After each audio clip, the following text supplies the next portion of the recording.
আসসালামু আলাইকুম। সবার আগে বাছাই করা 10টি আন্তর্জাতিক খবর জানিয়ে দেব। প্রথমেই থাকছে শিরোনাম। তবে তার আগে অনুরোধ থাকবে ভিডিওটিতে একটি লাইক দিবেন।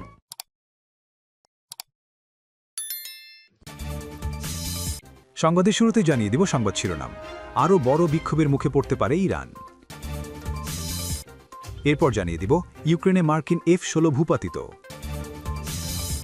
তারপর জানিয়ে দিব ইসলামী বিপ্লবের পর সবচেয়ে কঠিন পরীক্ষায় ইরানের শাসকরা। আরও জানিয়ে দিব যুক্তরাষ্ট্রের সঙ্গে বৈঠকে বসছেন ডেনমার্ক ও গ্রিনল্যান্ডের কর্মকর্তারা। এবং জানিয়ে দিব এবার ভারতের আরেকটি অঞ্চল দাবি করল চীন। আরও বড় বিক্ষোভের মুখে পড়তে পারে ইরান। জনগণের সমস্যা সমাধান না হলে ইরানের সরকার আরও বড় বিক্ষোভের মুখোমুখি পড়তে পারে বলে সতর্ক করেছেন সংসদ সদস্য মোহাম্মদ রেজা সাবাগিয়ান। মঙ্গলবার সংসদে তিনি বলেন, গত 2 সপ্তাহ ধরে চলা বিক্ষোভ দেশের শাসকদের বৈধতাকে প্রশ্নবিদ্ধ করেছে। তিনি আরও বলেন, মূলত জনগণের অসন্তুষ্টি রয়েছে, আমরা এই বিষয়টি ভুলে যেতে পারি না। সরকার ও সংসদের কর্মকর্তাদের এসব সমস্যার সমাধান করতে হবে, অন্যথায় একই ঘটনা আরও বেশি তীব্রতা নিয়ে ঘটতে পারে।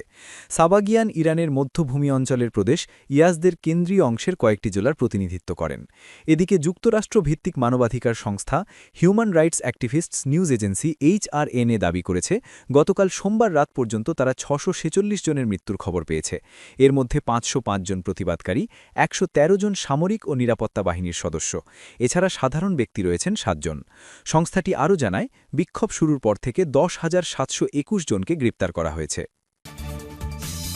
ইউক্রেনে মার্কিন F-16 ভূপাতিত। ইউক্রেনে একটি মার্কিন F-16 যুদ্ধবিমান ভূপাতিত করা হয়েছে বলে দাবি করেছে রাশিয়া। দেশটির এক কমান্ডার বলেন, রাশিয়ান S-300 আকাশ প্রতিরক্ষা ব্যবস্থার মাধ্যমে বিমানটি ভূপাতিত করা হয়েছে। রোববার 11 জানুয়ারি রাশিয়ার সংবাদ মাধ্যম RTর এক প্রতিবেদনে এ তথ্য জানানো হয়েছে।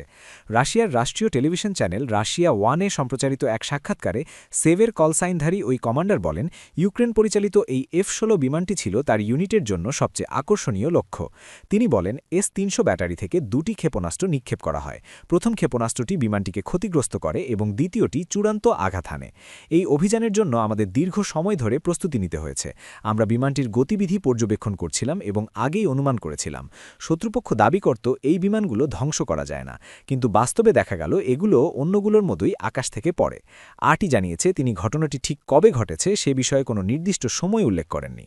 উল্লেখ্য, ইউক্রেন 2024 সালের অগাস্ট থেকে F-16 যুদ্ধবিমান পেতে শুরু করে এবং এ পর্যন্ত যুদ্ধে 4টি F-16 হারানোর কথা আনুষ্ঠানিকভাবে স্বীকার করেছে। বিজনেস ইনসাইডারের তথ্য অনুযায়ী ইউরোপীয় মিত্রদের প্রতিশ্রুত 87টি F-16র মধ্যে কিয়েভ এখন পর্যন্ত 44টি বিমান গ্রহণ করেছে।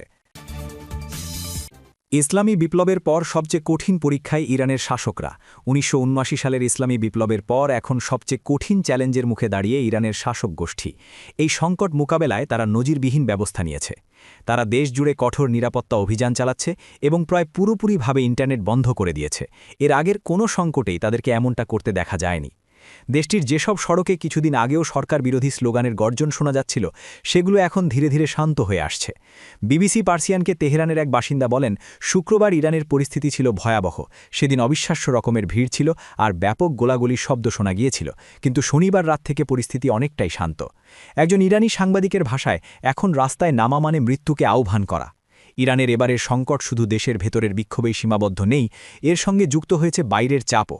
যুক্তরাষ্ট্রের প্রেসিডেন্ট ডোনাল্ড ট্রাম্প বারবার সামরিক পদক্ষেপের হুঁশিয়ারি দিচ্ছেন, আর এটি তিনি দিচ্ছেন এমন এক সময়ে যখন মাত্র 7 মাস আগে ইরান ও ইসরায়েলের মধ্যে টানা 12 দিনের যুদ্ধে যুক্তরাষ্ট্র ইরানের গুরুত্বপূর্ণ পারমাণবিক স্থাপনায় হামলা চালিয়েছিল। ওই সংঘাত ইরানের শাসন ব্যবস্থাকে স্পষ্টভাবে দুর্বল করে দেয়। তবে মার্কিন প্রেসিডেন্ট ডোনাল্ড ট্রাম্প বলেছেন, এই পরিস্থিতি ইরানের হাতে আরেকটি তাস তুলে দিয়েছে, অর্থাৎ ইরান এখন আলোচনার টেবিলে ফিরতে আগ্রহী। যুক্তরাষ্ট্রের সঙ্গে বৈঠকে বসছেন ডেনমার্ক ও গ্রিনল্যান্ডের কর্মকর্তারা। যুক্তরাষ্ট্রের ভাইস প্রেসিডেন্ট জেডি ভ্যান্স ও পররাষ্ট্রমন্ত্রী মার্কো রুবিওর সঙ্গে বৈঠকে বসছেন ডেনমার্ক ও গ্রিনল্যান্ডের শীর্ষ কর্মকর্তারা। বুধবার 14 জানুয়ারি হোয়াইট হাউসে এ বৈঠক অনুষ্ঠিত হবে বলে জানিয়েছে বার্তা সংস্থা AFP। ডেনমার্কের পররাষ্ট্রমন্ত্রী লার্স লোককে রাসমুসেন আজ মঙ্গলবার সাংবাদিকদের জানান, তিনি গ্রিনল্যান্ডের পররাষ্ট্রমন্ত্রী ভিভিয়ান মোজফেল্টককে সঙ্গে নিয়ে যুক্তরাষ্ট্রের পররাষ্ট্রমন্ত্রীর কাছে বৈঠকের অনুরোধ করেছিলেন। পরে যুক্তরাষ্ট্রের ভাইস প্রেসিডেন্ট জেডি ভ্যান্স ওই বৈঠকে অংশ নিতে আগ্রহ প্রকাশ করেন এবং বৈঠকটি আয়োজনের উদ্যোগ নেন। এদিকে ডেনমার্কের প্রতিরক্ষামন্ত্রী ট্রোলস লুন্ড পোলসেন জানিয়েছেন তিনি ন্যাটোর মহাসচিব মার্ক রুটের সঙ্গে আর্কটিক অঞ্চলের নিরাপত্তা পরিস্থিতি নিয়ে আলোচনা করবেন। ওই বৈঠকেও গ্রিনল্যান্ডের পররাষ্ট্রমন্ত্রী ভিভিয়ান মোৎসফেল্টক উপস্থিত থাকবেন। গ্রিনল্যান্ড দখলের হুমকি দিয়ে আসছেন মার্কিন প্রেসিডেন্ট ডোনাল্ড ট্রাম্প। এ নিয়ে ডেনমার্ক ও যুক্তরাষ্ট্রের মধ্যে তীব্র উত্তেজনা বিরাজ করছে। এই উত্তেজনা পশ্চিমা সামরিক জোটের জন্য একটি অস্তিত্বগত সংকটেও রূপ নিয়েছে। এবার ভারতের আরেকটি অঞ্চল দাবি করল চীন। অরুণাচল প্রদেশের পর এবার ভারত নিয়ন্ত্রিত কাশ্মীরের শাকসগাম উপত্যকাকেও নিজেদের ভূখণ্ড বলে দাবি করল চীন। বেইজিং নয়াদিল্লিকে স্পষ্ট জানিয়ে দিয়েছে ওই অঞ্চল একান্তই চীনের, সেখানে তারা যা খুশি করতে পারে। সোমবার এক সংবাদ সম্মেলনে প্রেস ট্রাস্ট অফ ইন্ডিয়ার পিটিআই-এর এক প্রশ্নের জবাবে চীনের পররাষ্ট্র মন্ত্রণালয়ের মুখপাত্র মাওনিং এই দাবি করেন। পিটিআই তার কাছে শাকসগাম ভ্যালিতে চীনের অবকাঠামো উন্নয়নের বৈধতা সম্পর্কে মতামত জানতে চায়। জবাবে মাওনিং বলেন, আপনি যে ভূখণ্ডের কথা উল্লেখ করেছেন সেটি চীনের। শাকসগাম উপত্যকায় অবকাঠামো উন্নয়ন প্রকল্প বাস্তবায়ন করা চীনের জন্য সম্পূর্ণভাবে ন্যায্য, কারণ এটি তাদের নিজস্ব ভূখণ্ড। এ সময় তিনি কাশ্মীরের শাকসগাম উপত্যকা নিয়ে ভারতের সার্বভৌমত্বের দাবি সরাসরি প্রত্যাখ্যান করেন। বেজিং স্পষ্ট করে জানিয়ে দেয় শাকসগাম উপত্যকা চীনের অংশ এবং সেখানে অবকাঠামো উন্নয়ন চালানো তাদের বৈধ অধিকার। এর আগে শুক্রবার ভারতের পররাষ্ট্র মন্ত্রণালয়ের মুখপাত্র বলেন, শাকসগাম উপত্যকা যেহেতু ভারতের ভূখণ্ড, তাই স্বার্থ রক্ষায় প্রয়োজনীয় পদক্ষেপ নেওয়ার অধিকার নয়াদিল্লির আছে।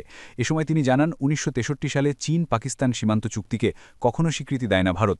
দিল্লির মতে ওই চুক্তি অবৈধ ও বাতিল। ভারতীয় মুখপাত্র আরও বলেন, নয়াদিল্লি চীন পাকিস্তান অর্থনৈতিক করিডোর সিপিইসিকেও স্বীকৃতি দেয় না। জম্মু কাশ্মীর এবং লাদাখ এই দুই কেন্দ্রশাসিত অঞ্চল ভারতের অবিচ্ছেদ্য ও অখণ্ড অংশ। এই অবস্থান পাকিস্তান ও চীনা কর্তৃপক্ষকে একাধিকবার স্পষ্ট করে জানানো হয়েছে। এর জবাবে চীনের মুখপাত্র মাওনিং বলেন, ১৯৬০-এর দশকে চীন ও পাকিস্তান একটি সীমান্ত চুক্তি স্বাক্ষর করে এবং দুই দেশের মধ্যে সীমান্ত নির্ধারণ করা হয়, যা তিনি দুটি সার্বভৌম দেশের অধিকার বলে উল্লেখ করেন। সিপিইসি প্রসঙ্গে তিনি বলেন, চীন পাকিস্তান অর্থনৈতিক করিডোর একটি অর্থনৈতিক সহযোগিতা উদ্যোগ, যার লক্ষ্য স্থানীয় সামাজিক অর্থনৈতিক উন্নয়ন ত্বরান্বিত করা এবং জনগণের জীবনমান উন্নত করা। চীন পাকিস্তান সীমান্ত চুক্তি ও সিপিইসি কাশ্মীর ইস্যুতে চীনের অবস্থানকে প্রভাবিত করে না। এ বিষয়ে চীনের অবস্থান অপরিবর্তিত রয়েছে। ভারত ও চীনের মধ্যে দীর্ঘদিন ধরেই সীমান্ত বিরোধ রয়েছে, তবে ২০২৪ সালে দুই দেশ হিমালয় অঞ্চলের সীমান্তে সামরিক উত্তেজনা কমাতে একটি গুরুত্বপূর্ণ সমঝোতায় পৌঁছায়। ২০২০ সালে ওই সীমান্তে সংঘর্ষে ভারতের ২০ জন সেনা এবং চীনের ৪ জন সেনা নিহত হয়। এবার নতুন করে উত্তেজনা বাড়ছে অরুণাচল ও কাশ্মীরে।